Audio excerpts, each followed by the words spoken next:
আমরা স্কুলে যাওয়ার আগে আমি এখন শব্দের চুল বেঁধে দেব। আমিও চুল বাঁধা শিখে গিয়েছি। খুব ভালো পারি না, কিন্তু পারি তো, তাই না শব্দ? আমি যেদিন যেদিন শব্দকে স্কুলে নেই, স্কুলে দিয়ে আসি, সেই দিন সেদিন আমি চুল বেঁধে দিই, অন্য দিনগুলোতে মাই দেয়, তাই না? বাবা কি পারে? হায় হায়, বাবা পারে না, তাহলে বাবারটা নিস কেন? হ্যাঁ, বাবা পারে না, বাবারটা নিস কেন তাহলে? দেখি। ওকে, এবার একটু ডিজাইন করতে হবে আমাদের চুলটার। দুই পাশ থেকে এভাবে নিয়ে এখন একটা ইয়ে করতে হবে। দাঁড়াও দাঁড়াও, শব্দ করি। পারি, আমরাও পারি।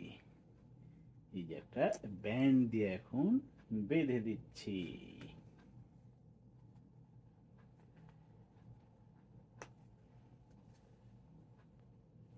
এই যে পেছনটা এরকম একটুখানি ডিজাইনের মতো করে এটা শব্দকে বেঁধে দেওয়া হয়েছে। শব্দ কেমন হয়েছে?